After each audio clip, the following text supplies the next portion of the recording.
Era o aniversário de 7 anos do meu neto. Estávamos reunidos na casa do meu filho Eduardo quando meu neto Mateus apertou minha mão com força e sussurrou: "Vovó, quero ir embora daqui." Eu perguntei a ele: "Por que, querido? Aconteceu alguma coisa?" Ele então sussurrou: "Vovó, a senhora não olhou embaixo da mesa?" Estranhei a pergunta e lentamente abaixei meu olhar e congelei com o que vi. Segurei a mão dele e levantamos discretamente. Mas antes de continuar, confira se você já está inscrito no canal e escreva nos comentários: de onde você está assistindo este vídeo? Adoramos saber até onde nossas histórias estão chegando. Meu nome é Rosa e minha vida mudou para sempre naquele dia. A comemoração do aniversário do meu neto Mateus acontecia na casa do meu filho, decorada com balões azuis e amarelos, os favoritos do menino. Havia uma mesa farta com salgadinhos, refrigerantes e o bolo de chocolate que eu mesma havia preparado, uma tradição desde que Mateus era bebê. Eduardo, meu único filho, circulava entre os poucos convidados, alguns coleguinhas de escola de Mateus e alguns familiares próximos. Ele parecia feliz, finalmente conseguindo sorrir novamente depois de 3 anos da morte trágica de Joana, minha nora, em um acidente de carro. Cristina, sua nova esposa, estava deslumbrante como sempre, com um vestido vermelho que contrastava com sua pele clara. Ela sorria para todos, distribuía elogios, parecia a anfitriã perfeita. Mas eu conhecia outro lado dela que poucos viam. Desde que Joana faleceu, eu praticamente criei Mateus. Eduardo, devastado pela perda, mergulhou no trabalho, passando longos períodos fora de casa. Eu me mudei para o quarto de hóspedes para cuidar do meu neto, que sofria com a ausência da mãe. Ele era um menino doce, mas introvertido, especialmente depois da tragédia. Quando Eduardo conheceu Cristina no trabalho, achei que seria bom para ele seguir em frente. Ele merecia ser feliz novamente. Mas desde o início, algo nela me incomodava. Havia uma falsidade em seu sorriso quando Eduardo não estava olhando, uma frieza em seus olhos quando interagia com Mateus. Naquele dia de aniversário, Mateus estava especialmente quieto. Enquanto as outras crianças corriam e brincavam no quintal, ele permanecia grudado ao meu lado, segurando seu carrinho azul contra o peito como se fosse um escudo protetor. "Vovó", ele sussurrou com urgência, puxando minha blusa com força. "Quero ir embora daqui. Por favor, vamos embora agora." Fiquei alarmada com seu tom. "O que foi, querido? O que aconteceu?" Seus olhinhos estavam arregalados de medo e ele olhava constantemente por cima do ombro, como se temesse ser observado. "A senhora não olhou embaixo da mesa. Olhou?" Ele perguntou com a voz trêmula. "Não, querido. O que tem lá?" Respondi, cada vez mais preocupada com seu comportamento. Ele agarrou minha mão com tanta força que seus dedinhos ficaram brancos. "A tia Cristina colocou um papel lá. Eu vi." Ele sussurrou, inclinando-se para mais perto. "Ela não sabe que eu vi. Vovó, estou com medo." Disfarçadamente, abaixei-me como se fosse amarrar meu sapato, aproveitando para olhar sob a mesa. O bilhete estava ali, parcialmente escondido, dobrado em 4 partes. Peguei-o rapidamente e voltei à posição normal, fingindo que nada havia acontecido. Com as mãos trêmulas, desdobrei o papel cuidadosamente, mantendo-o escondido no meu colo. As palavras escritas me fizeram gelar. Não esquecer. Colocar amêndoas trituradas no sorvete da criança. Senti meu coração disparar. Mateus tinha alergia grave a frutos secos, um fato que todos na família conheciam bem. O último episódio alérgico havia sido tão severo que passamos 2 noites no hospital, com os médicos avisando que na próxima vez poderíamos não ter a mesma sorte. "Mateus", disse calmamente, tentando não assustá-lo ainda mais. "Quando você viu a tia Cristina colocando esse papel?" "Hoje cedo", ele respondeu baixinho, olhos fixos em Cristina, que conversava animadamente do outro lado da sala. Ela estava falando no telefone com alguém sobre o meu sorvete. Quando me viu, ela escondeu o papel rápido, mas depois eu vi ela colocando embaixo da mesa. Ele apertou meu braço com desespero. Vovó, ela sorriu para mim de um jeito estranho. Igual quando ela quebrou meu dinossauro e disse que foi um acidente. Olhei para Cristina novamente. Ela ria de algo que um convidado havia dito, parecendo completamente à vontade, como se não estivesse planejando algo terrível. Fique aqui, meu amor, falei, guardando o bilhete na bolsa. Vou conversar com seu pai. Encontrei Eduardo na cozinha, verificando as bebidas. Ele sorriu ao me ver. Mãe, acho que vai faltar refrigerante. Talvez devêssemos mandar buscar mais. Eduardo, interrompi, mantendo a voz baixa. Preciso que você veja algo. Mostrei o bilhete a ele, observando sua expressão mudar de curiosidade para confusão e, finalmente, para horror. Onde você encontrou isso? Ele perguntou, a voz tremendo. Estava embaixo da mesa. Mateus viu Cristina colocando lá mais cedo. Eduardo balançou a cabeça incrédulo. Deve haver algum engano. Talvez seja para outra criança, outro evento. Eduardo, falei firmemente. Você sabe que não há outra explicação. A letra é dela. E quem mais chamaria Mateus de a criança desse jeito? Ele ficou em silêncio, a realidade finalmente se estabelecendo em seus olhos. Naquele momento, Cristina entrou na cozinha, carregando uma bandeja vazia. Ah, vocês estão aqui! O sorvete já chegou?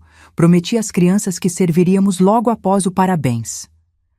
Ela parou ao notar a expressão no rosto de Eduardo e o bilhete em sua mão. Por um breve instante, vi algo passar por seus olhos. Surpresa, medo, cálculo. Então ela sorriu confusa. O que foi? Aconteceu alguma coisa? Eduardo estendeu o bilhete para ela. Você pode me explicar isso? Cristina pegou o papel, leu-o rapidamente e arregalou os olhos em uma expressão de choque que, para mim, parecia obviamente fingida. Meu Deus! Onde vocês encontraram isso? Alguém está tentando machucar Mateus? Corta o teatro, Cristina, falei, incapaz de conter minha raiva. Mateus viu você escrevendo isso hoje cedo. O quê? Isso é absurdo! Ela exclamou, olhando para Eduardo com olhos suplicantes. Amor, você não acredita nisso, acredita? Por que eu faria algo assim? Eduardo parecia destroçado, dividido entre o horror da descoberta e a dificuldade em aceitar o que estava diante dele. Quem mais poderia ser? Ele perguntou, sua voz quase um sussurro.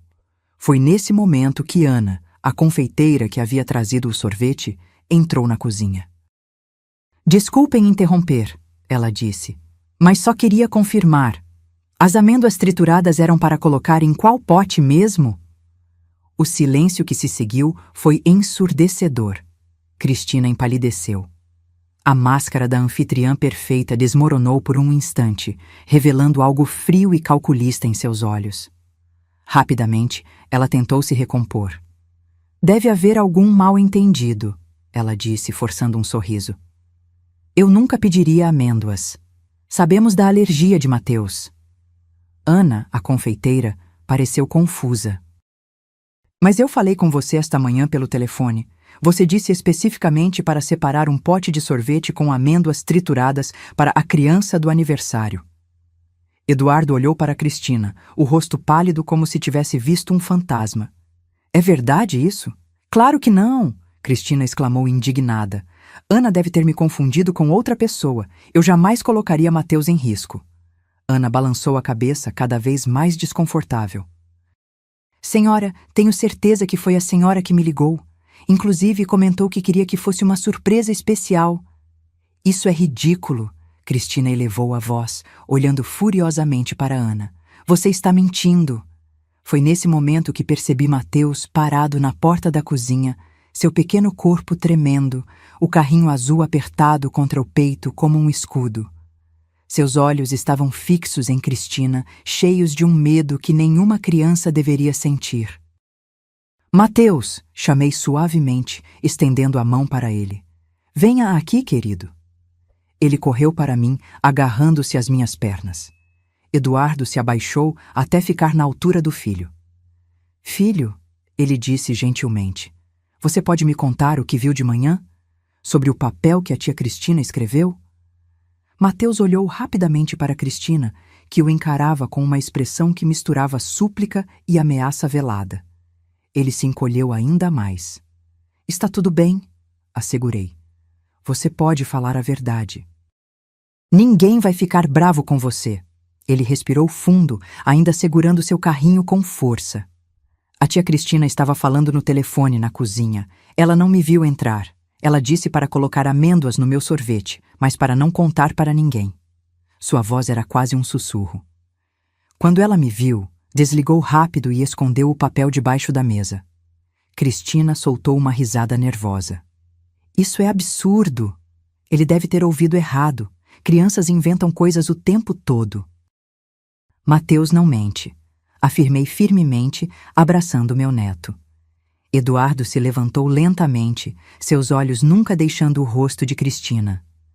Ana, você poderia nos dar licença, por favor? A confeiteira, claramente desconfortável, assentiu e saiu rapidamente da cozinha. O silêncio que se seguiu foi pesado, sufocante. Por quê? Eduardo finalmente perguntou, sua voz quebrando. Por que você faria isso com meu filho? Cristina cruzou os braços defensivamente. Não seja ridículo. Vocês estão acreditando nas palavras de uma criança e de uma confeiteira que mal me conhece, em vez de confiar em mim, sua esposa. Responda à pergunta, insistiu Eduardo, sua voz agora mais firme. Por que você pediria amêndoas quando sabe que Mateus tem alergia grave? Algo mudou no rosto de Cristina. O desespero e a falsa indignação deram lugar a uma frieza calculista que me arrepiou. Ele está sempre no caminho, ela disse finalmente, cada palavra pingando veneno. Sempre entre nós. É sempre, Mateus isso, Mateus aquilo. Eu pensei que seria apenas você e eu, Eduardo. Mas não, eu tenho que competir com uma criança mimada e com o fantasma da sua preciosa Joana. O choque no rosto de Eduardo era palpável. Ele deu um passo para trás, como se tivesse levado um tapa. Você realmente planejou machucar meu filho? Sua voz era apenas um sussurro horrorizado. Cristina pareceu perceber seu erro, tentando recuar. Não é isso que eu quis dizer. Você está distorcendo minhas palavras. Ela avançou, tentando pegar as mãos de Eduardo. Eu amo você. Amo nossa família. Estou apenas estressada com a festa. Não estou pensando direito. Eduardo recuou ainda mais. Saia da minha casa, ele disse, a voz baixa, mas firme. Agora. O quê? Cristina parecia genuinamente chocada. Você não pode estar falando sério. Por causa de um mal-entendido? Isso não foi um mal-entendido, eu intervim. Foi uma tentativa deliberada de machucar uma criança inocente. Você, Cristina virou-se para mim, os olhos faiscando de ódio. Você sempre me odiou, sempre se intrometeu entre Eduardo e eu. Isso é culpa sua. Mateus se encolheu contra mim, assustado com a explosão. Eduardo deu um passo à frente, colocando-se entre nós e Cristina. Chega, ele disse firmemente. Saia agora, ou eu chamarei a polícia. Cristina olhou para cada um de nós, a máscara completamente caída. O ódio em seus olhos era puro e incontido. Vocês vão se arrepender disso, ela sibilou, pegando sua bolsa. Especialmente você, moleque. Ela lançou um último olhar venenoso para Mateus antes de sair batendo a porta da cozinha. O silêncio que se seguiu foi quebrado apenas pelos soluços suaves de Mateus. Eduardo se ajoelhou e abraçou o filho com força. Me perdoe, filho, ele murmurou, a voz embargada. Me perdoe por não ter te protegido. Ouvi a porta da frente bater e, pela janela da cozinha, vi Cristina sair apressada, entrando em seu carro. As mães das outras crianças observavam confusas, enquanto os pequenos convidados continuavam brincando no quintal, alheios ao drama que havia se desenrolado. Eduardo se levantou, parecendo de repente muito mais velho e cansado. O que fazemos agora? A festa? A festa continua, falei com firmeza. Por Mateus, ele merece seu dia especial. Eduardo assentiu, passando a mão pelos cabelos. Você está certa, como sempre. Ele sorriu fracamente para mim. Obrigado, mãe. Se não fosse por você... Não conseguiu terminar a frase. Não era necessário. Abracei meu filho e meu neto juntos, formando um círculo protetor. Vamos cantar parabéns, comer bolo e celebrar, falei, acariciando o cabelo de Mateus. E amanhã pensamos no resto. Eduardo respirou fundo, recompondo-se. Vou falar com Ana. Precisamos ter certeza de que não há amêndoas em nenhum dos alimentos. Eu cuido disso, ofereci. Você vai lá fora, distrai os convidados. Diga que Cristina não estava se sentindo bem e teve que ir embora. Ele assentiu, agradecido. Antes de sair, ajoelhou-se novamente na frente de Mateus. Você foi muito corajoso hoje, filho, disse, segurando as mãozinhas dele. Você salvou a si mesmo. Mateus olhou para o pai, ainda segurando seu carrinho azul. A tia Cristina vai voltar? Não, Eduardo respondeu com firmeza. Ela nunca mais vai nos machucar.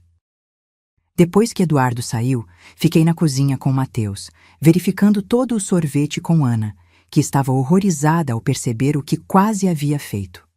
Eu jamais teria perdoado a mim mesma, ela disse, lágrimas nos olhos. Quando ela me pediu, achei estranho, mas pensei que talvez fosse para alguma outra criança. Não foi culpa sua, assegurei. Você não sabia.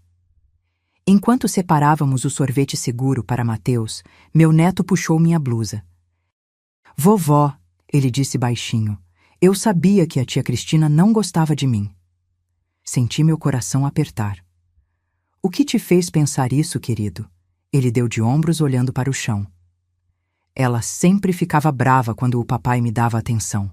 Uma vez, quando você e papai saíram, ela jogou meu desenho no lixo. Disse que era feio e que eu não tinha talento. A dor e a raiva que senti naquele momento foram indescritíveis. Quantas pequenas crueldades Mateus havia sofrido em silêncio, com medo de falar. Por que você não nos contou isso antes? Perguntei gentilmente. Ela disse que se eu contasse, o papai ia ficar triste e ia me culpar por estragar a felicidade dele. Respirei fundo, controlando minha indignação. Escute, Mateus, falei, segurando seu rostinho. Nada disso é sua culpa. E seu pai nunca, jamais, ficaria bravo com você por dizer a verdade. Entendeu? Ele assentiu, um pequeno sorriso surgindo em seus lábios. Podemos comer bolo agora?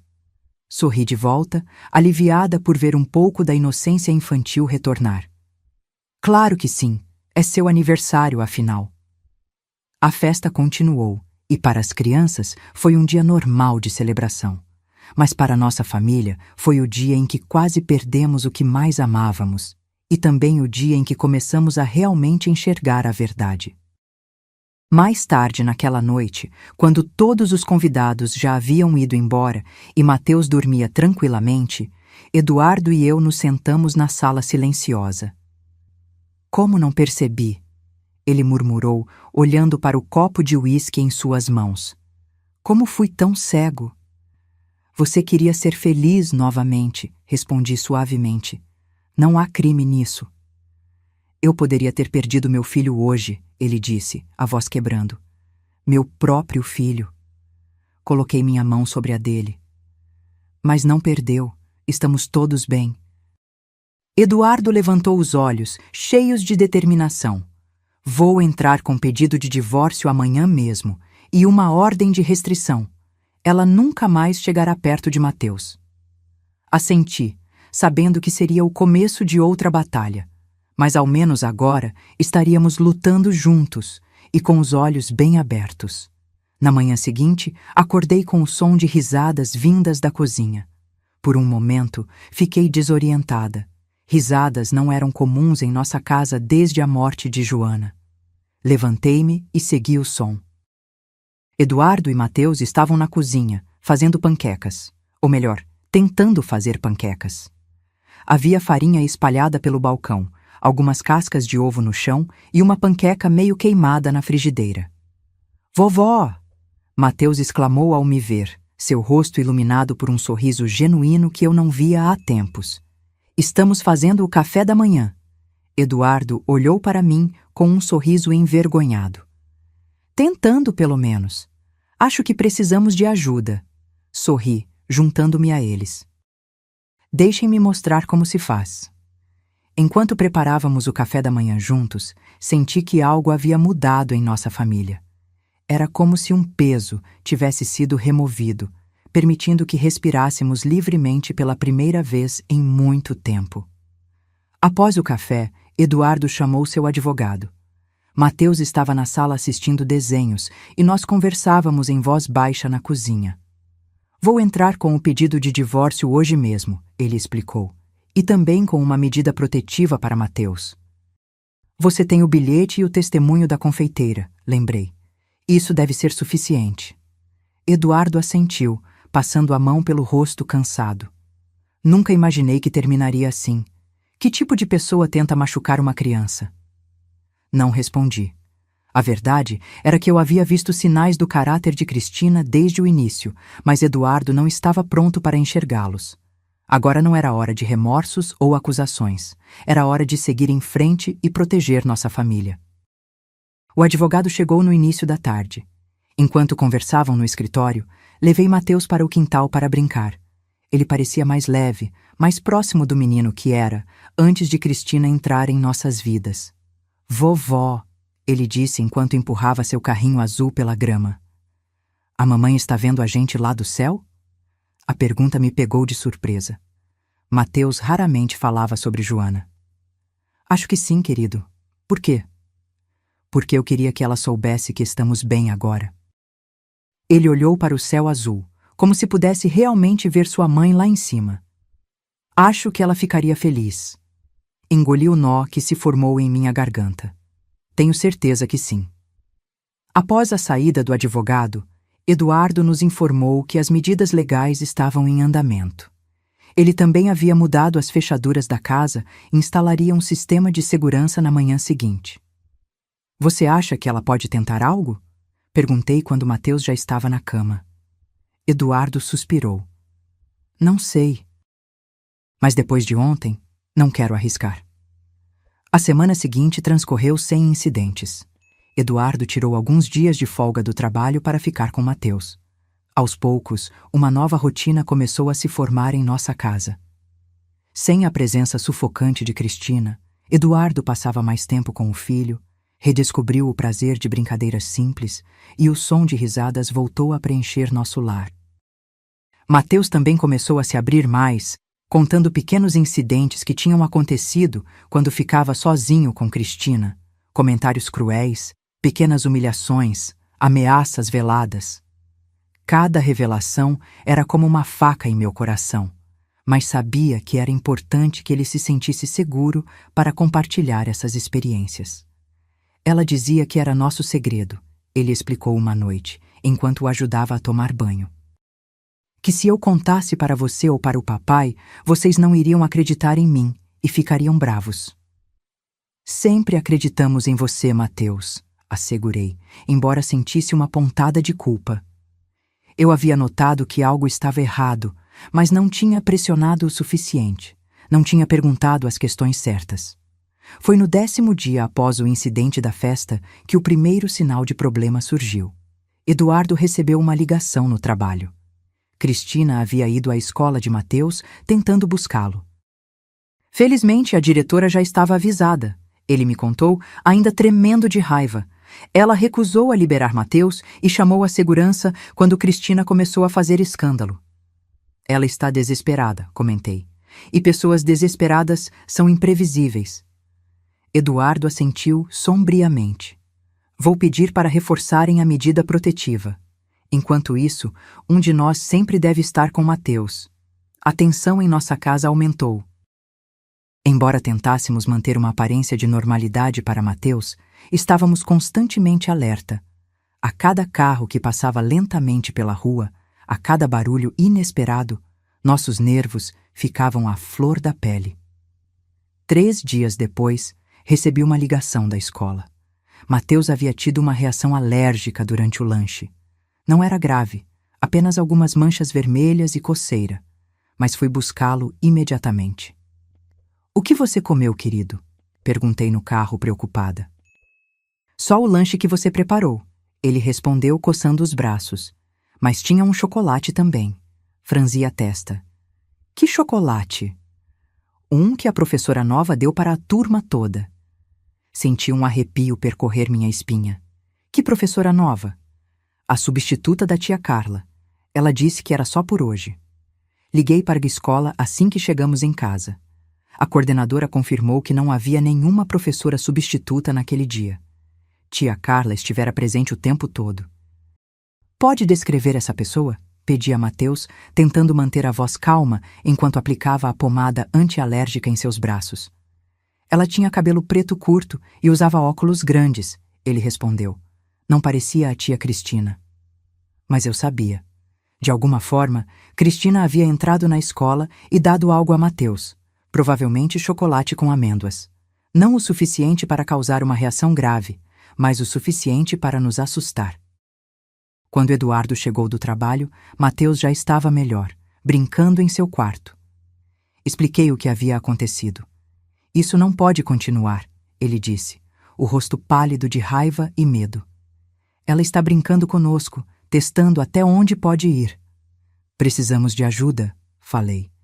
"A medida protetiva claramente não é suficiente." Eduardo assentiu. "Vou falar com um investigador particular que um colega recomendou. Precisamos descobrir o que ela está planejando antes que seja tarde demais." O investigador Sr. Mendes veio na manhã seguinte. Era um homem de meia idade, com olhos atentos e maneiras discretas. "Já vi casos como este antes", ele explicou após ouvir nossa história. "Infelizmente, quando alguém se fixa na ideia de prejudicar outra pessoa, especialmente se essa pessoa é uma criança vista como um obstáculo, a situação pode se tornar muito perigosa." "O que podemos fazer?" perguntou Eduardo. "Vou monitorar os movimentos dela, descobrir se ela tem cúmplices, como entrou na escola ontem.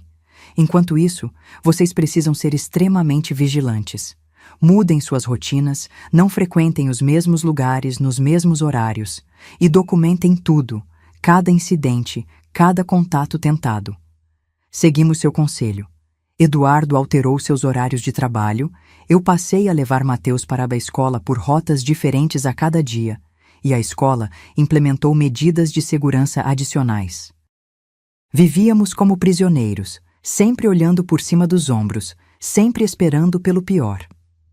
Uma semana depois, o Sr. Mendes nos trouxe informações perturbadoras. Cristina havia contratado alguém para nos vigiar. Um homem que ficava em um carro estacionado no final da rua algumas horas por dia. Ela também havia feito contato com Gabriela, sua irmã mais nova. "Gabriela parece relutante", explicou o investigador. "Mas Cristina tem algum tipo de controle sobre ela." "Elas se encontraram 3 vezes nesta semana." "Gabriela", murmurei, lembrando-me da jovem tímida que sempre vivia à sombra da irmã mais velha. Ela sempre pareceu inofensiva. "Pessoas aparentemente inofensivas podem ser manipuladas para fazer coisas terríveis", alertou o Sr. Mendes. "Principalmente por alguém que sabe exatamente quais botões apertar." Decidimos que Eduardo e Mateus ficariam temporariamente em um hotel, enquanto eu permaneceria em casa para manter as aparências. Não gostei da ideia de me separar deles, mas entendi a lógica. Dividir o alvo tornaria mais difícil para Cristina atacar. Na noite antes da partida deles, encontrei Mateus sentado na janela de seu quarto, olhando para a rua escura.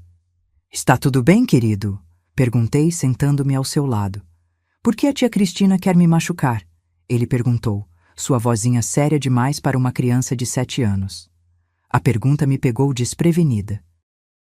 Como explicar o ciúme doentio, a obsessão, o mal inexplicável para uma criança? "Algumas pessoas são como peças quebradas de um quebra-cabeça", respondi finalmente. "Elas não se encaixam, não importa o quanto tentem, e isso as deixa muito, muito bravas." Mateus pensou sobre isso por um momento. Como o meu quebra-cabeça do espaço. Quando eu perdi aquela peça da nave e tentei colocar outra no lugar, mas não funcionou? Sorri suavemente. Algo assim. Mas a diferença é que você sabia que a peça estava errada e parou de tentar forçá-la. Algumas pessoas não conseguem aceitar que não pertencem a um lugar e fazem coisas ruins por causa disso. Ele assentiu, parecendo compreender a sua maneira. Vovó, promete que vai ficar segura enquanto eu e papai estivermos fora? Meu coração se derreteu com sua preocupação. Prometo, meu amor, e logo estaremos todos juntos novamente.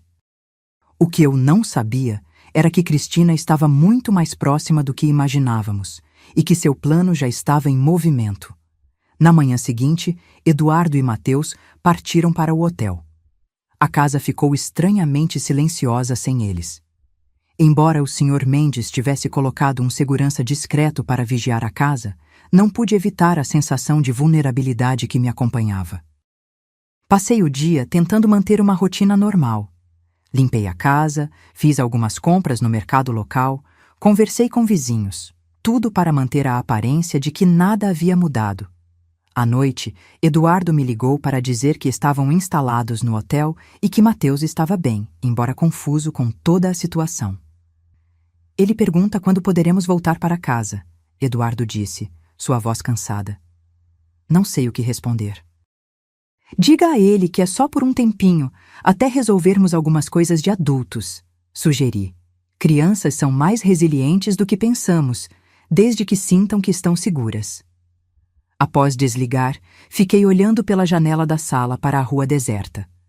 O segurança estava em seu carro, discretamente estacionado do outro lado da rua. Deveria me sentir protegida, mas algo me incomodava. Uma sensação persistente de que estávamos perdendo alguma coisa óbvia.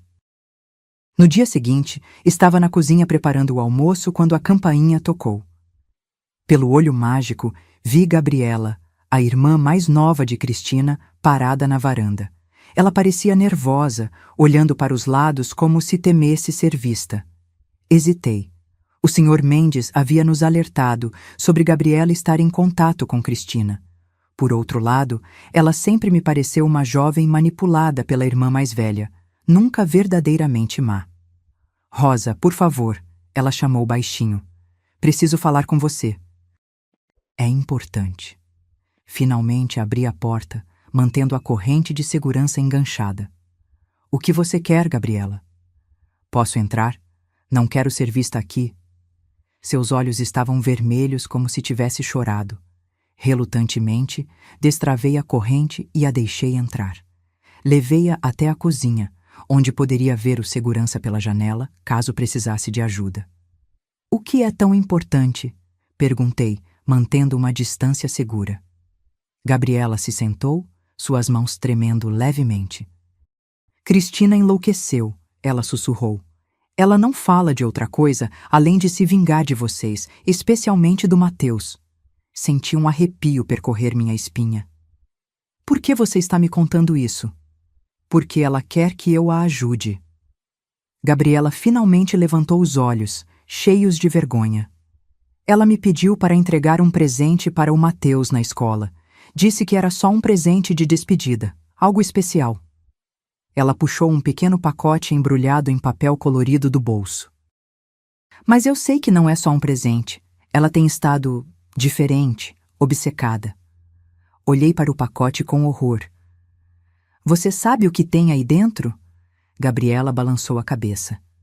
Ela não me mostrou, mas a maneira como ela falou me assustou. Ela empurrou o pacote pela mesa.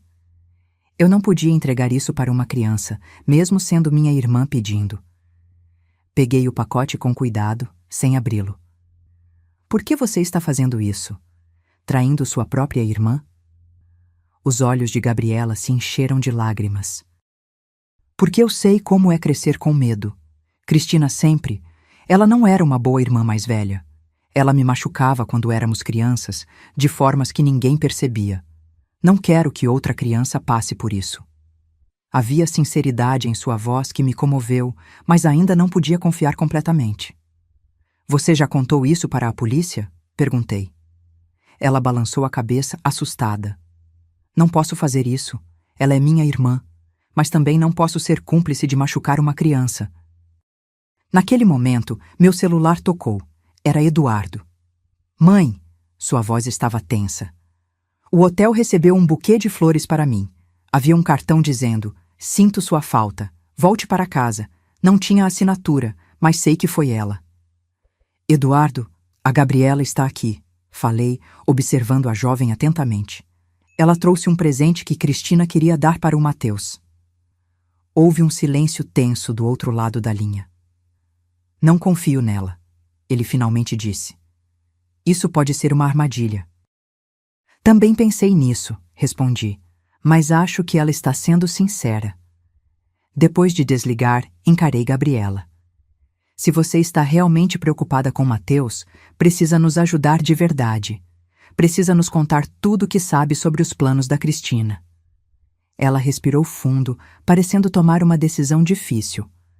Ela alugou uma casa de veraneio, aquela na praia onde vocês costumavam ir em família. Disse que seria o lugar perfeito para resolver tudo. Gabriela engoliu em seco. Ela tem remédios lá, muitos remédios. Congelei. A casa de praia havia sido vendida após a morte de Joana. Eram memórias demais para Eduardo suportar. Mas Cristina sabia da importância daquele lugar para nossa família. Quando ela pretende fazer isso? Perguntei, tentando manter a voz calma. Amanhã à noite. Ela está convencida de que vocês voltarão para casa em breve, já que o segurança não estará mais aqui. O que você quer dizer? O homem que está vigiando a casa. Gabriela apontou discretamente para a janela. Cristina pagou mais do que vocês. Ele vai embora hoje à noite. Meu sangue gelou. O segurança em quem confiávamos estava trabalhando para Cristina o tempo todo. Como posso ter certeza de que você não está mentindo agora? Perguntei, minha mente trabalhando freneticamente. Gabriela tirou o celular do bolso e o colocou na mesa. Aqui estão as mensagens dela. Você pode ver tudo. Peguei o telefone e comecei a ler. Era pior do que imaginávamos. Cristina não estava apenas tentando assustar Mateus ou nos ameaçar. Ela estava planejando algo definitivo, algo do qual não haveria volta. Vou ligar para o Sr. Mendes, falei, pegando meu telefone com mãos trêmulas.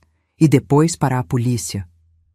Por favor, não mencione meu nome, Gabriela pediu, parecendo genuinamente aterrorizada. Ela vai me matar se souber que eu contei. Não posso prometer isso. Se quisermos deter Cristina de verdade, precisaremos do seu testemunho. O Sr. Mendes chegou em 15 minutos, parecendo extremamente sério após ler as mensagens no celular de Gabriela. Ele a levou para outra sala para conversar em particular, enquanto eu falava com Eduardo. Não voltem para casa, insisti. Fiquem onde estão. O Mendes está cuidando de tudo aqui. Mas e você? A preocupação era evidente na voz dele. Estarei bem. Vou para um hotel diferente assim que terminarmos aqui. Mas, no fundo, um plano diferente começava a se formar em minha mente. Se Cristina estava determinada a agir amanhã à noite, talvez pudéssemos usar isso a nosso favor. Pegar ela em flagrante, com evidências suficientes para garantir uma ordem de restrição permanente, talvez até uma prisão. Quando o Sr. Mendes voltou com Gabriela, ele parecia convencido da sinceridade dela. Acredito que ela esteja falando a verdade, ele disse. E temos um problema sério em mãos. Ele explicou que a situação era mais complicada do que imaginávamos. Cristina não estava agindo sozinha. Além do segurança, ela havia contratado outra pessoa para vigiar o hotel onde Eduardo e Mateus estavam. Precisamos ser muito cuidadosos, ele advertiu. A senhora Rosa deveria vir comigo agora. Podemos levá-la para um lugar seguro. Não, falei com firmeza. Tenho uma ideia melhor. Expliquei meu plano. Era arriscado, mas se funcionasse, teríamos Cristina exatamente onde queríamos, tentando executar seu plano, com testemunhas e evidências suficientes para garantir que ela nunca mais se aproximasse da nossa família. O Sr. Mendes inicialmente protestou, considerando o plano perigoso demais, Mas após algumas modificações para garantir minha segurança, ele relutantemente concordou. Se vamos fazer isso, precisamos fazer direito, ele disse. E precisamos da cooperação da Gabriela. A jovem parecia aterrorizada, mas assentiu. Vou ajudar. Não quero que ninguém se machuque. Naquela noite, enquanto me preparava para a armadilha que montaríamos, abri finalmente o pacote que Gabriela havia trazido. Dentro, havia um pequeno bolo de chocolate cuidadosamente embalado, parecendo inocente e tentador. Entregamos a sobremesa para análise e a confirmação veio rapidamente. Estava carregado de amêndoas trituradas, o suficiente para causar uma reação fatal em alguém com a alergia de Mateus. Olhando para aquele bolo, senti uma determinação fria se instalar em meu peito. Esta mulher havia tentado matar meu neto não uma, mas 2 vezes. Ela havia se infiltrado em nossa família, manipulado meu filho, e agora estava obstinada em nos destruir porque não conseguira o que queria.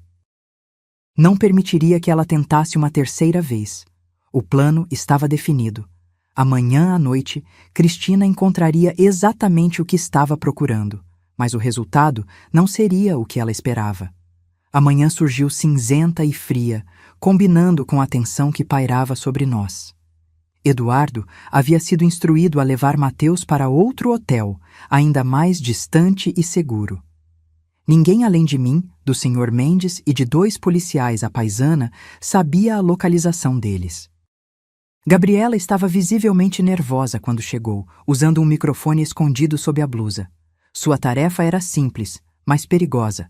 Manter contato com Cristina, fingir que ainda estava disposta a ajudá-la e confirmar o plano para aquela noite. Lembre-se, instruiu o Sr. Mendes, ajustando o equipamento. Não tente ser esperta ou criativa. Apenas confirme os detalhes que já sabemos e mantenha o diálogo o mais natural possível. Gabriela assentiu, pálida, mas determinada. Não vou decepcionar vocês. Enquanto ela saía para encontrar Cristina, comecei a preparar minha parte do plano. A casa estaria vazia, exceto por mim, quando Cristina chegasse à noite. O Sr. Mendes e os policiais estariam escondidos nas proximidades, prontos para intervir ao primeiro sinal de perigo. Mas o momento crucial, o que precisávamos para incriminar Cristina definitivamente, dependia de mim. Gabriela retornou 3 horas depois, ainda mais nervosa do que quando saiu. Ela mudou o plano, disse assim que entrou, a voz tremendo. Ela não vai esperar até a noite. Ela está vindo para cá agora. O Sr. Mendes praguejou baixinho. Quanto tempo temos? 1 hora, talvez menos. Ela foi buscar algo em casa primeiro. Não havia tempo para reajustes elaborados. Teríamos que improvisar com o que tínhamos. O Sr. Mendes rapidamente contactou os policiais que se reposicionaram em locais estratégicos ao redor da casa. Um deles se esconderia no armário do meu quarto, pronto para intervir se a situação se tornasse perigosa demais.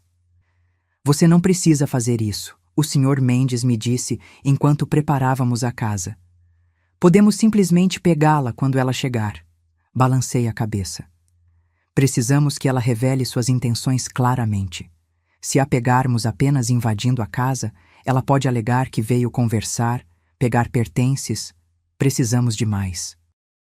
Ele sabia que eu estava certa, por mais que não gostasse da ideia. Gabriela foi levada para um local seguro, seu papel no plano agora concluído. Em menos de 1 hora, eu estaria sozinha na casa, esperando por uma mulher determinada a machucar minha família. Vou estar ouvindo tudo através do microfone, lembrou o Sr. Mendes antes de sair. Ao primeiro sinal de perigo real, entraremos. Não tente ser heroína. Assenti, sentindo meu coração bater forte contra as costelas. Não era heroísmo que me movia, mas algo mais profundo, o instinto de uma avó de proteger sua família a qualquer custo. Quando todos saíram, a casa ficou silenciosa.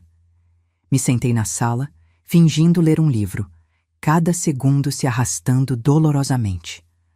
Apesar do medo, sentia uma calma estranha, como se finalmente estivéssemos chegando ao fim de um pesadelo que havia durado tempo demais. O som de vidro quebrando nos fundos da casa me fez pular. Ela havia chegado, mais cedo do que esperávamos. Forcei-me a permanecer sentada, como se não tivesse ouvido nada. Segundo o plano, eu deveria parecer surpresa quando ela aparecesse. Os passos eram leves, quase inaudíveis, mas eu podia sentir sua presença se aproximando. Mantive os olhos no livro, embora não conseguisse ler uma única palavra. Que cena tocante! A voz de Cristina cortou o silêncio, fria e debochada.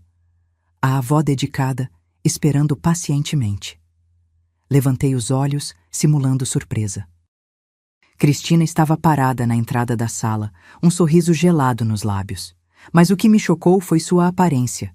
Sempre tão cuidadosa com a imagem, agora parecia desgrenhada, os olhos fundos e avermelhados, o cabelo despenteado. Cristina, falei, levantando-me lentamente. O que você está fazendo aqui? Não se faça de idiota, ela respondeu, dando um passo à frente. Notei que carregava uma pequena bolsa.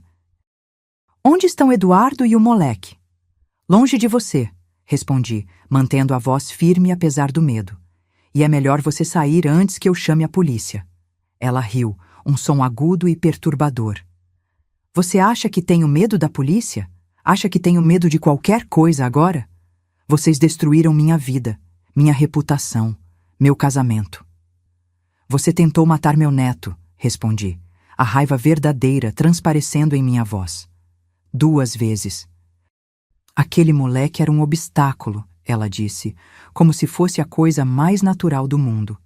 Eduardo e eu poderíamos ter sido felizes se não fosse por ele e por você. Seu rosto se contorceu em uma expressão de ódio. Sempre se intrometendo, sempre suspeitando de mim, nunca me dando uma chance. Eu dei chances demais, rebati. Vi como você tratava Mateus quando achava que ninguém estava olhando.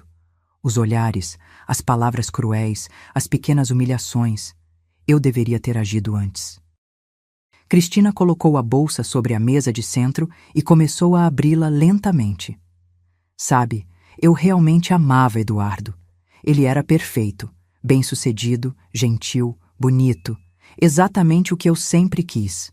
E ele me amava também, até vocês envenenarem a mente dele contra mim. Ele viu quem você realmente é, falei, observando atentamente seus movimentos. Viu que você estava disposta a machucar uma criança inocente por ciúme. Ciúme? Ela riu novamente, aquele som desconfortável.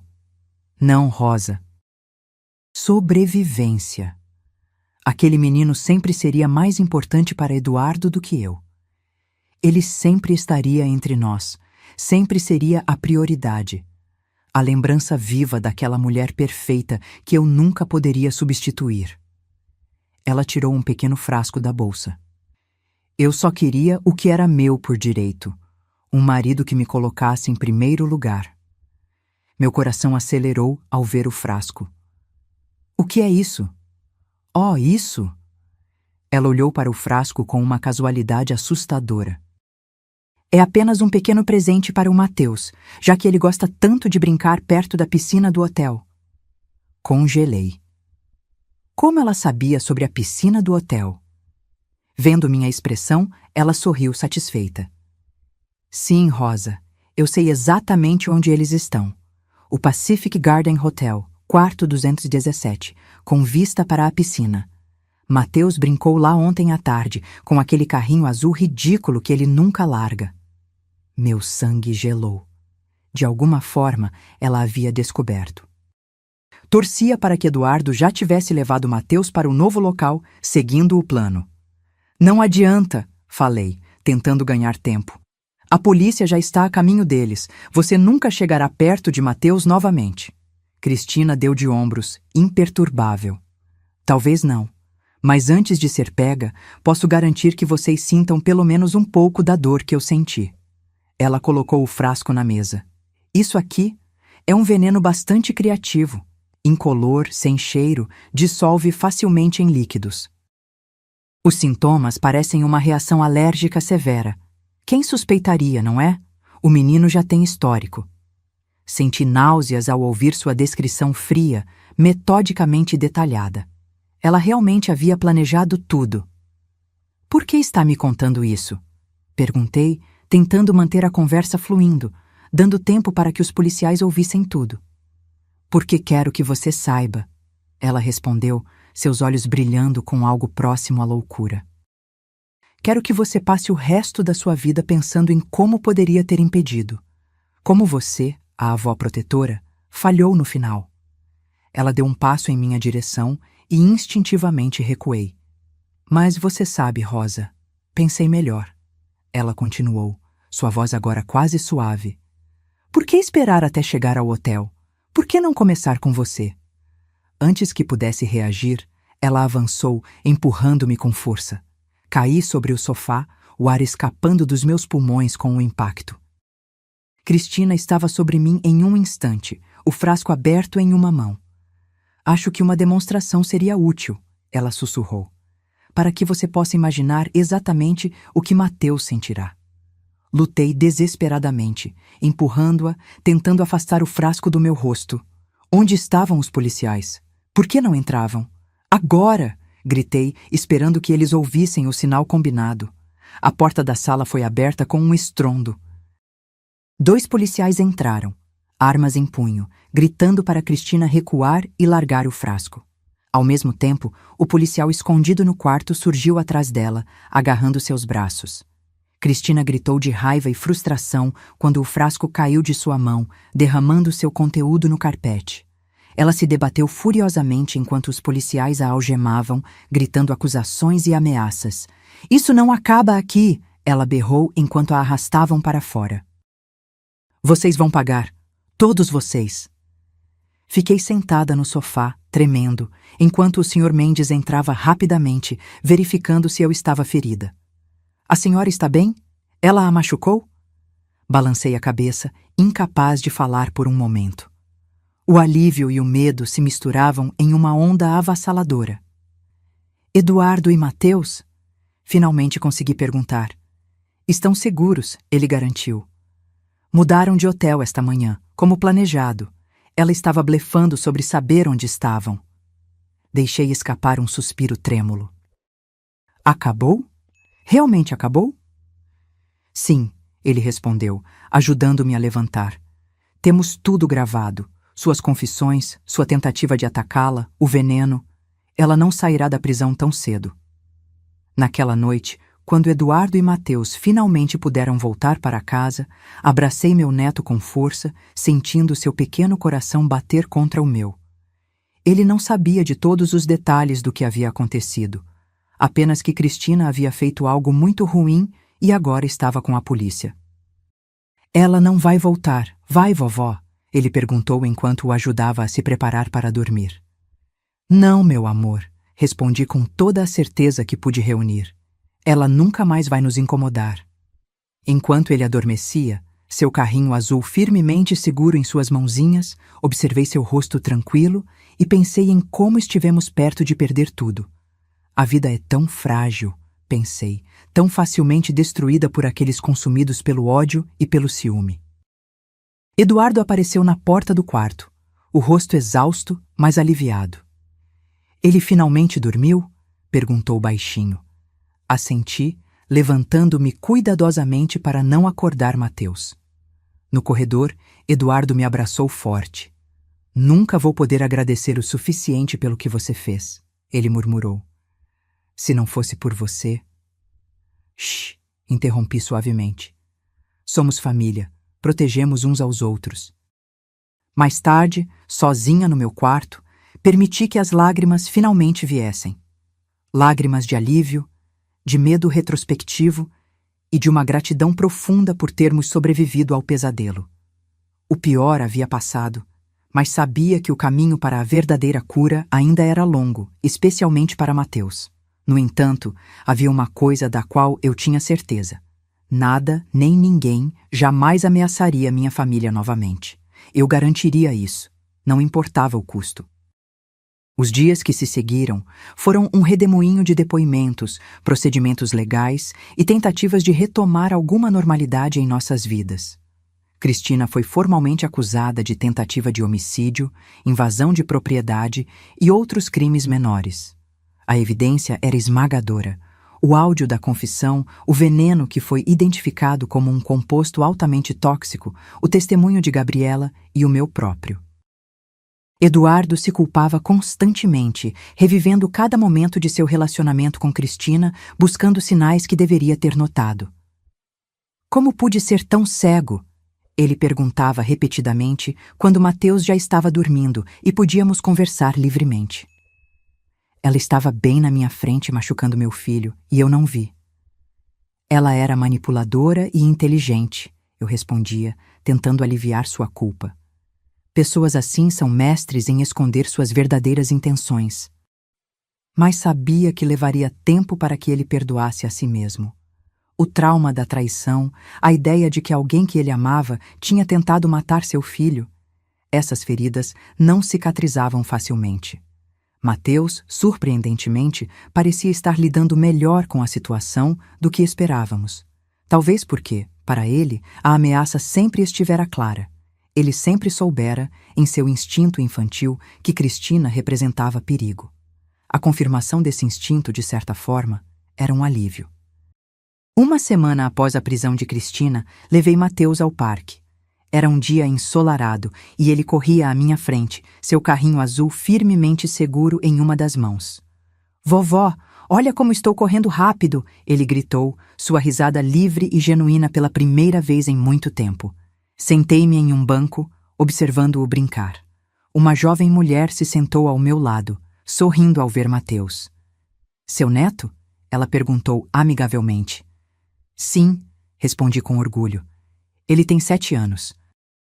"É uma idade maravilhosa", ela comentou. "Ainda são crianças, mas já começam a entender o mundo ao seu redor." Assenti, pensando em como Mateus havia sido forçado a entender certas realidades do mundo cedo demais. Que nem todas as pessoas que sorriem são boas, que às vezes aqueles que deveriam nos proteger são os que mais nos machucam. Ele passou por momentos difíceis recentemente, compartilhei, sem entrar em detalhes. Mas é um menino forte. "Crianças geralmente são mais resilientes do que pensamos", a mulher respondeu. "Especialmente quando têm adultos que os amam incondicionalmente." Suas palavras tocaram algo em mim. Amor incondicional. Não era isso que havia guiado cada uma de minhas ações? O amor por meu filho e meu neto. Um amor que não pedia nada em troca, que existia simplesmente porque eles existiam? "Vovó, venha ver o que eu achei." Mateus chamou de perto de uma árvore.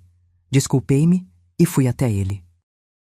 Ele havia encontrado um pequeno ninho de passarinho caído com um único ovo intacto. "Está sozinho", ele disse, olhando tristemente para o ovo. "Onde está a mãe dele?" "Talvez ela esteja procurando comida", sugeri. "Ou talvez o ninho tenha caído e ela não possa mais cuidar dele." Mateus pensou por um momento. "Podemos levar para casa e cuidar dele?" Expliquei gentilmente que nem sempre podemos interferir na natureza e que às vezes as coisas não acontecem como esperamos. Ele assentiu seriamente, aceitando essa dura realidade com uma maturidade que me surpreendeu. Naquela noite, enquanto preparávamos o jantar juntos, algo que se tornara uma tradição desde os eventos recentes, Mateus puxou um assunto inesperado. "Vovó", ele disse enquanto me ajudava a colocar os pratos na mesa. "A tia Cristina vai ficar presa para sempre?" Escolhi minhas palavras com cuidado. "Por muito tempo, sim. O que ela fez foi muito grave." Ele assentiu, processando a informação. "Ela é uma pessoa má?" Essa pergunta me pegou desprevenida. Como explicar a complexidade humana para uma criança? "Acho que as pessoas não são totalmente más ou totalmente boas, Mateus", respondi finalmente. "Todos temos luz e sombra dentro de nós. Mas algumas pessoas deixam que a sombra cresça tanto que acaba cobrindo quase toda a luz. Como uma planta sem sol." Sorri com a analogia. Exatamente. Sem sol, a planta cresce toda torta, buscando desesperadamente um pouco de luz. Às vezes, nesse desespero, ela machuca outras plantas ao redor. Ele refletiu sobre isso enquanto terminávamos de arrumar a mesa. Eu não quero ser como ela, ele disse finalmente. Não quero que minha sombra cresça tanto. Abracei-o, comovida com sua inocência e sabedoria. Você não será, meu amor. Você tem tanto sol ao seu redor, tanto amor. Eduardo chegou para o jantar, parecendo mais leve do que nos últimos dias. Ele trazia novidades, um convite para trabalhar em um projeto especial em outra cidade. Seria um novo começo para nós, ele explicou enquanto comíamos. Longe das lembranças daqui, das fofocas, de tudo o que aconteceu. Um novo começo. As palavras pairaram no ar, cheias de promessa e possibilidade, mas também de incertezas. E você, mãe? Eduardo perguntou, seus olhos encontrando os meus. Viria conosco, é claro. Senti uma onda de emoção me inundar. A ideia de deixar a casa onde havia vivido tantos anos, onde havia criado meu filho, onde tantas memórias, boas e ruins, haviam sido feitas, era assustadora. Mas a alternativa, ficar para trás enquanto eles seguiam em frente, era impensável. Claro que vou, respondi, sorrindo através das lágrimas que ameaçavam cair. Somos uma família. Mateus bateu palmas, animado. Podemos ter uma casa com um quintal grande para eu brincar com meu carrinho? Eduardo riu, bagunçando o cabelo do filho. Podemos tentar. Naquela noite, após Mateus adormecer, Eduardo e eu conversamos sobre os planos para a mudança. A nova cidade ficava a 5 horas de distância, pequena o suficiente para ser acolhedora, grande o suficiente para oferecer boas oportunidades. O projeto para o qual Eduardo havia sido convidado era importante, a revitalização de um parque histórico, e representava um avanço em sua carreira. Começo em 1 mês, ele explicou, mexendo distraidamente na xícara de chá que eu havia preparado. Dá tempo de organizarmos tudo, vendermos esta casa, encontrarmos um lugar novo. Vai ser um recomeço para todos nós, concordei, observando seu rosto ainda marcado pelo cansaço das últimas semanas. Talvez seja exatamente o que precisamos. Tenho medo, ele confessou, finalmente deixando a máscara de confiança cair. E se eu falhar de novo? E se não conseguir proteger Mateus corretamente? Falhar como? Perguntei suavemente, embora soubesse exatamente ao que ele se referia. Primeiro, falhei quando não percebi como Cristina realmente era. Depois, quase permiti que ela... Sua voz falhou. Que tipo de pai sou eu? O tipo que está tentando, respondi firmemente. O tipo que, quando descobriu a verdade, não hesitou em colocar seu filho em primeiro lugar. O tipo que está disposto a recomeçar para dar ao filho uma vida melhor. Ficamos em silêncio por um momento, cada um absorto em seus próprios pensamentos. Então, Eduardo levantou os olhos com uma determinação renovada. Desta vez, vou fazer diferente, ele afirmou. Vou estar mais presente. Vou ouvir Mateus. Vou prestar atenção aos sinais. Assentindo, sorri para meu filho. Sabemos agora o que realmente importa. Nas semanas seguintes, nos dedicamos aos preparativos para a mudança. Colocamos a casa à venda. Começamos a empacotar nossas vidas em caixas de papelão e, ocasionalmente, viajávamos até a nova cidade para ver possíveis casas. Mateus estava animado com a ideia. Para ele, era uma grande aventura, uma chance de fazer novos amigos, explorar novos lugares. Crianças têm essa resiliência extraordinária, essa capacidade de olhar para frente quando os adultos ainda estão olhando para trás. Durante uma dessas viagens para ver imóveis, encontramos uma casa modesta em um bairro tranquilo. Tinha um quintal amplo, como Mateus queria, com uma grande árvore perfeita para uma casa na árvore. A casa em si precisava de reformas, mas tinha potencial. O que você acha, Mateus? Eduardo perguntou enquanto caminhávamos pelo quintal. Consegue se imaginar brincando aqui? Mateus correu pela grama, examinando todos os cantos, seu carrinho azul firmemente seguro na mão. Podemos fazer uma casa na árvore, papai? Com uma escada de corda e tudo? Eduardo sorriu, um sorriso verdadeiro que havia se tornado raro após tudo o que acontecera. Claro que podemos. Construiremos juntos. Observei os dois, sentindo uma mistura de esperança e melancolia. Sabia que a mudança seria um novo começo, mas também representaria deixar para trás o lar onde Joana vivera, onde suas memórias ainda existiam em cada canto. Como se lesse meus pensamentos, Eduardo se aproximou e colocou um braço ao redor dos meus ombros. Ela estaria feliz em nos ver seguindo em frente, ele disse suavemente, especialmente vendo Mateus feliz novamente. Assenti, incapaz de falar por um momento. Sim, ela estaria. Decidimos comprar a casa. O processo foi surpreendentemente rápido, como se o universo finalmente conspirasse a nosso favor, abrindo caminhos onde antes só havia obstáculos. A última semana em nossa velha casa foi emocionalmente exaustiva. Cada objeto que embalávamos carregava memórias, algumas dolorosas, outras preciosas. Mateus insistia em guardar pessoalmente seus brinquedos, supervisionando cuidadosamente para garantir que nada importante fosse deixado para trás. Uma noite, encontrei-o sentado no chão do seu quarto, quase vazio, olhando fixamente para uma foto emoldurada de Joana. "Vovó", ele chamou quando me viu. "Você acha que a mamãe vai saber onde nos encontrar agora que estamos nos mudando?" A pergunta me pegou desprevenida, apertando meu coração. "Ah, querido", respondi, sentando-me ao lado dele. "Sua mãe não está em um lugar físico. Ela está nos seus pensamentos, nas suas lembranças, no seu coração. Onde quer que você vá, ela vai com você."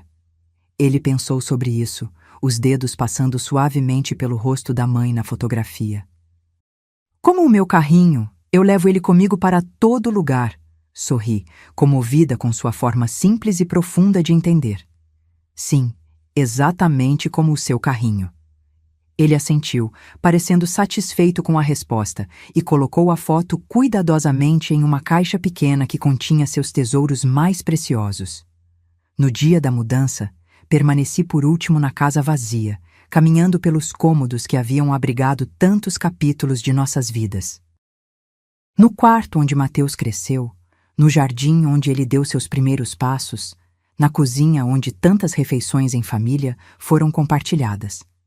"Adeus", sussurrei para as paredes silenciosas, não apenas me despedindo da casa, mas de um período de nossas vidas. O período de Joana, o período de Cristina, o período de medo e dor. Quando fechei a porta pela última vez, senti uma mistura de tristeza e libertação. À minha frente, Eduardo e Mateus me esperavam no carro carregado, prontos para a viagem que nos levaria ao nosso novo começo. A adaptação à nova cidade e à nova casa não foi fácil. Como qualquer transição, teve seus desafios. Novos vizinhos para conhecer, nova escola para Mateus, novas rotinas para estabelecer. Eduardo estava ocupado com seu novo projeto, frequentemente chegando em casa tarde, exausto, mas satisfeito. Eu assumi a tarefa de transformar a casa em um lar. Escolhi cores para as paredes, cortinas para as janelas, organizei os móveis. E, o mais importante, fiz questão de criar espaços que fossem verdadeiramente nossos, não apenas réplicas do que tínhamos antes. O quarto de Mateus foi pintado de azul, como ele queria, com uma prateleira especial para seu carrinho e seus outros tesouros. O escritório de Eduardo foi organizado para ser funcional, mas acolhedor. E para mim, criei um pequeno cantinho na varanda dos fundos, com uma cadeira confortável e vasos de plantas, onde podia observar Mateus brincando no quintal enquanto lia ou tricotava. Lentamente, a casa começou a ganhar vida. Os sons de Mateus correndo pelos corredores, as conversas ao redor da mesa de jantar, até mesmo as ocasionais discussões sobre tarefas domésticas. Tudo isso transformava o espaço em algo mais que apenas paredes e teto. 3 meses após a mudança, Eduardo anunciou que havia convidado alguém para jantar. "Uma colega de trabalho", ele explicou, parecendo nervoso como um adolescente. "Ela é arquiteta paisagista, está trabalhando no mesmo projeto que eu." Olhei para ele com curiosidade, notando o rubor em suas bochechas. "Ela é especial?" Perguntei diretamente. Eduardo hesitou, depois assentiu levemente. Acho que sim. Ela é diferente. Mas não é nada sério ainda, e depois de tudo o que aconteceu com Cristina, estou sendo muito cauteloso. E Mateus, ele já a conheceu? Brevemente, quando ela veio ao escritório uma vez. Eles conversaram sobre dinossauros por 10 minutos inteiros. Ele sorriu com a lembrança. Ela tem um sobrinho da idade dele, então sabe como falar com crianças. Concordei com o jantar, mas não pude evitar a preocupação que se instalou em meu peito. Seria cedo demais? Mateus ainda estava se adaptando à nova vida. E depois do trauma com Cristina, como reagiria à ideia de outra mulher na vida do pai? No dia combinado, Laura chegou pontualmente às 7.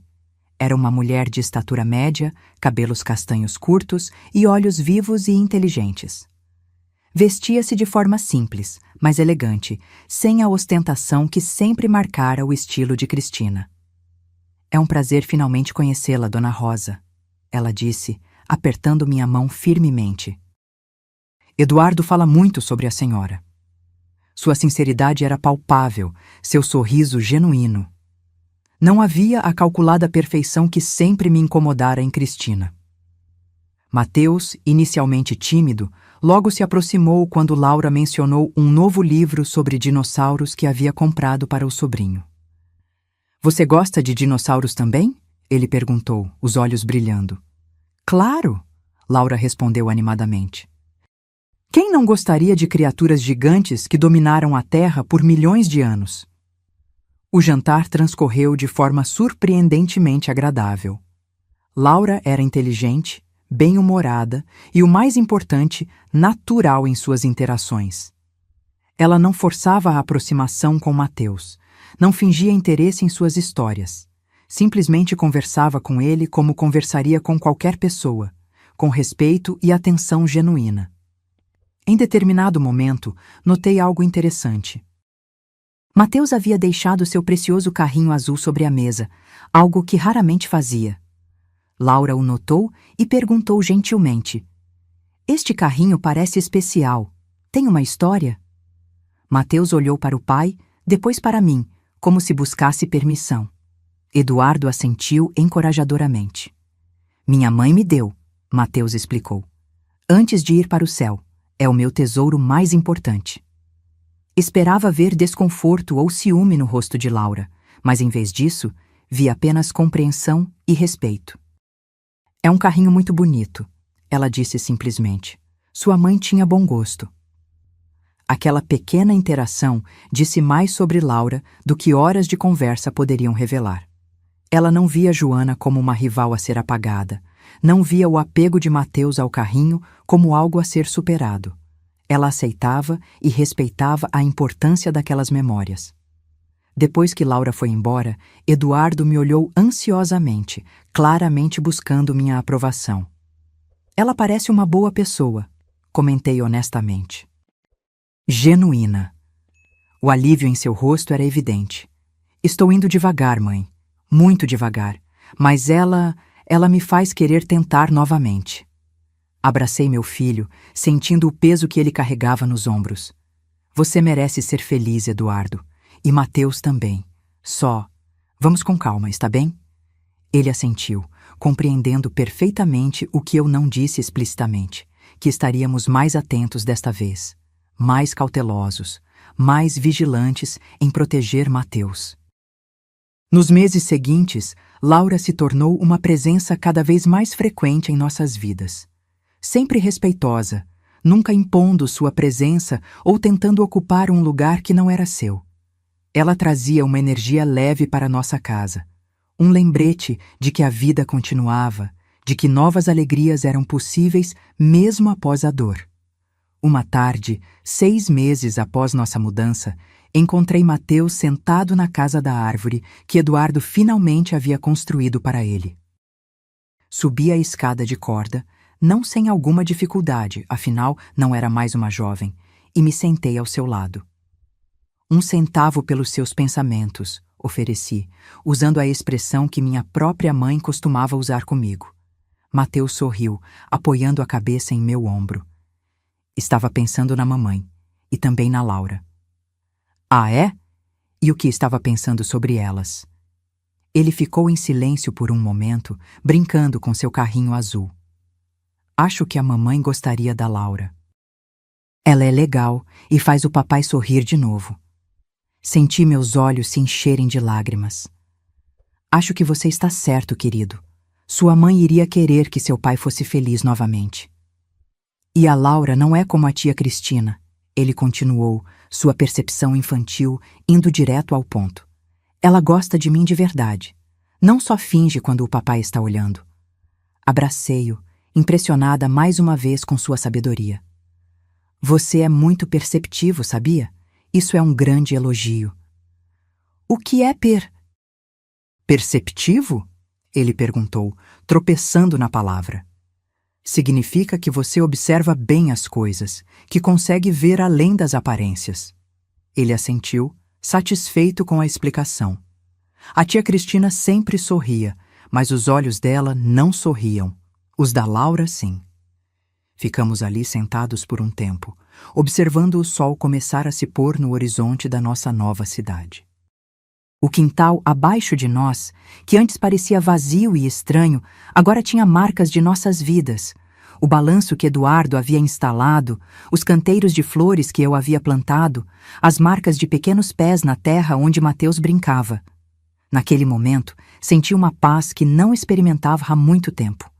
Não era uma felicidade perfeita. Ainda havia cicatrizes, ainda havia dias difíceis. Mas era uma paz genuína, construída sobre alicerces mais firmes do que antes. Nossa família havia sido testada, quase destruída. Mas aqui estávamos, reconstruindo não apenas uma casa, mas uma vida juntos. E talvez, apenas talvez, essa nova vida seria ainda mais forte por causa das tempestades que havíamos enfrentado. 1 ano se passou desde nossa mudança. A casa, que antes precisava de tantos reparos, agora era verdadeiramente um lar. O jardim florescia sob meus cuidados. A casa na árvore de Mateus havia ganhado uma extensão, e as paredes que antes eram brancas e impessoais agora estavam repletas de fotografias, desenhos e lembranças. Mateus completou 8 anos em uma celebração muito diferente da anterior. Uma festa simples no quintal, com seus novos amigos da escola, sem extravagâncias, mas cheia de risadas genuínas. Laura estava presente. Agora, uma figura constante em nossas vidas, embora ainda mantivesse seu próprio apartamento. A relação entre ela e Eduardo evoluía em seu próprio ritmo cauteloso, algo que eu respeitava profundamente. Não havia pressa, não havia pressão. Apenas 2 adultos aprendendo a confiar novamente, a construir algo significativo a partir das cinzas de experiências dolorosas. Vovó, vem ver o que eu ganhei! Mateus exclamou, correndo até mim durante a festa, segurando uma pequena caixa.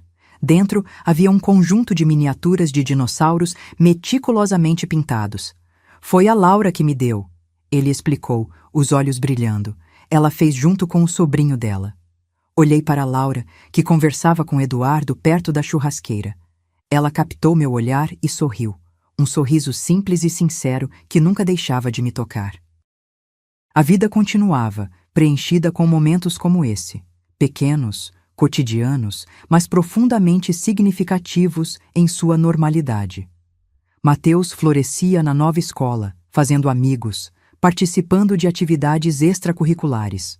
Eduardo encontrava satisfação em seu trabalho, gradualmente deixando para trás a culpa e o medo que o haviam consumido. E eu? Eu encontrei meu próprio lugar nessa nova configuração.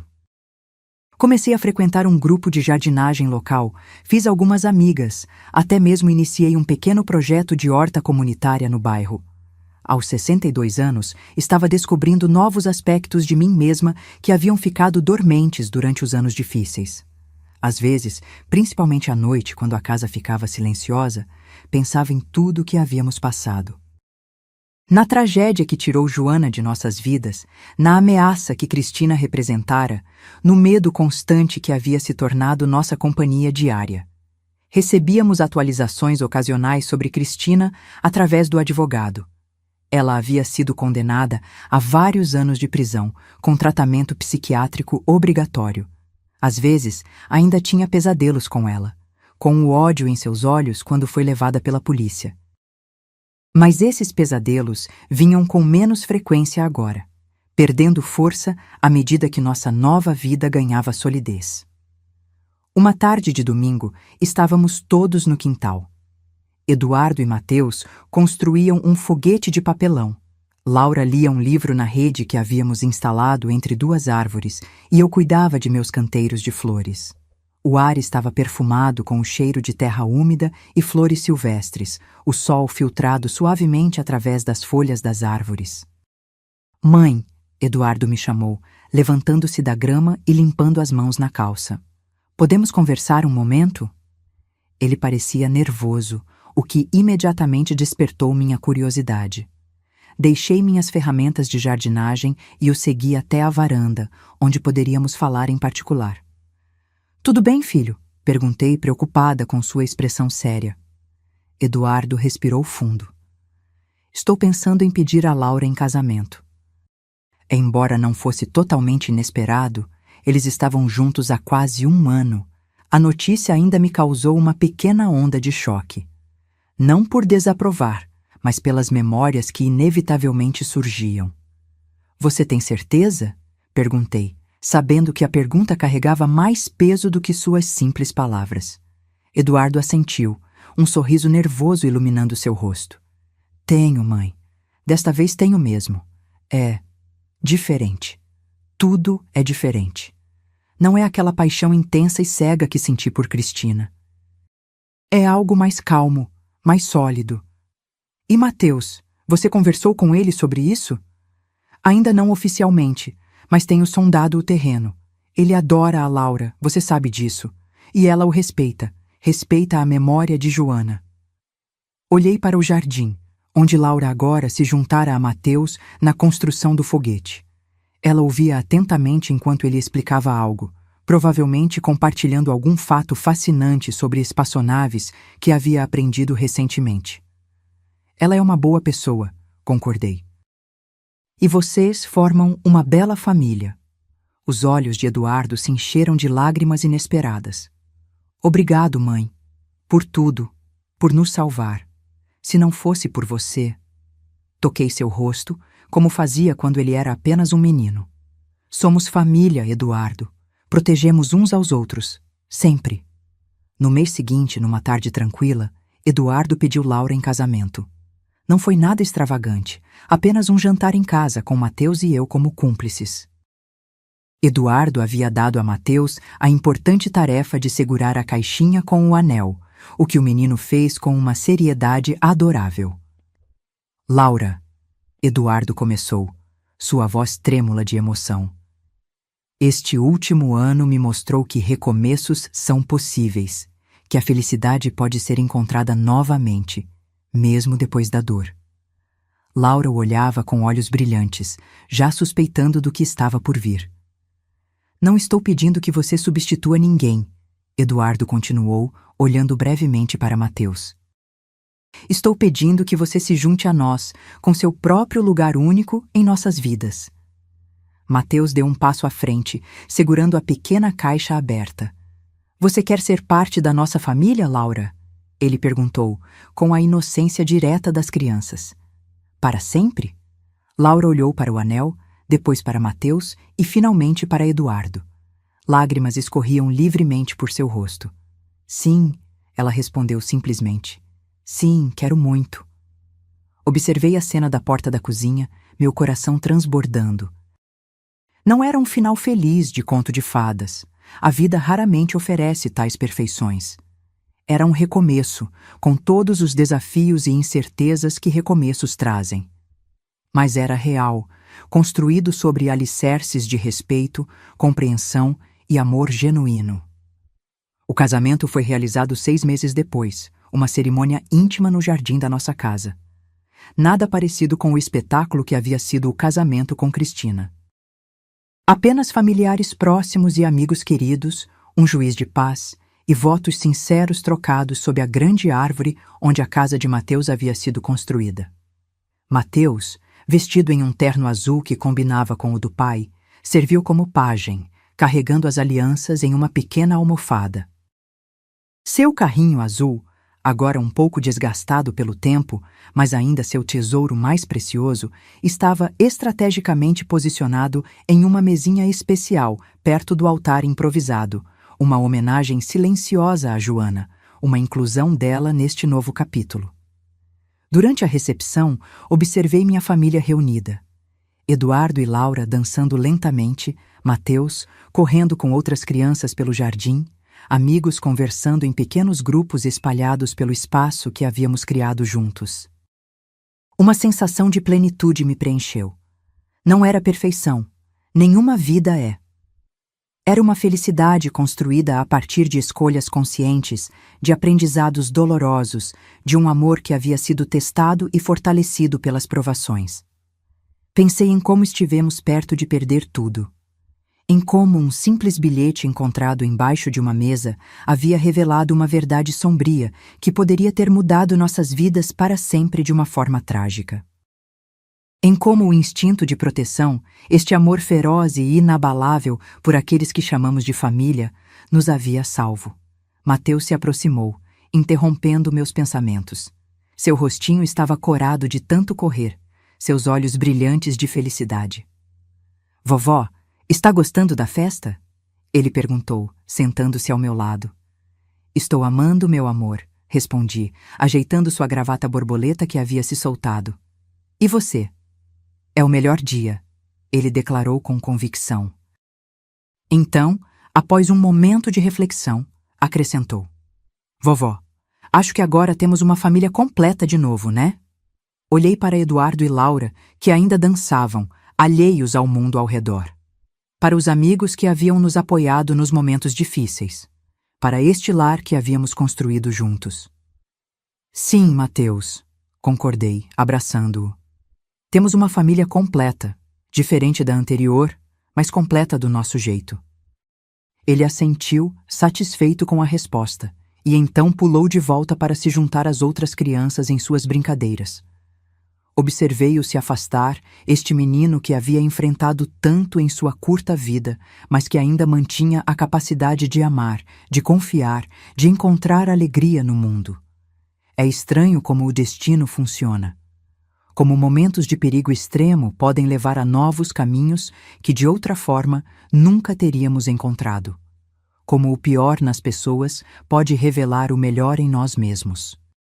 Como, às vezes, precisamos passar pelo fogo para emergir mais fortes, mais claros sobre o que realmente importa. Nossa história continuaria, com novos capítulos ainda por escrever. Haveria desafios, certamente. Dias difíceis, desentendimentos, momentos de dúvida. Mas havia também uma fundação sólida agora, construída não sobre ilusões ou aparências, mas sobre verdades essenciais. Que família é quem nos protege, que amor verdadeiro respeita e honra, que a felicidade mais duradoura vem não de grandes gestos dramáticos, mas de pequenos momentos de conexão genuína. Enquanto a festa continuava ao meu redor, senti uma profunda gratidão pela jornada que nos trouxe até aqui, pela intuição que me alertou sobre Cristina, pela coragem de Mateus em falar quando algo estava errado, pela capacidade de Eduardo de aprender e crescer, pela chance de recomeçar. E talvez mais importante, por aquele momento de pura sorte, ou providência, que me fez olhar embaixo da mesa naquele dia fatídico, revelando um perigo que poderia ter permanecido oculto até ser tarde demais. Às vezes, são os pequenos momentos que mudam tudo. Um olhar, um bilhete, uma pergunta inocente de uma criança. E a disposição de uma avó de fazer absolutamente qualquer coisa para proteger aqueles que ama. Agora, se você gostou dessa história, já clica nesse próximo vídeo que está aparecendo na tela, porque nele a história de traição e reviravolta como você nunca viu antes.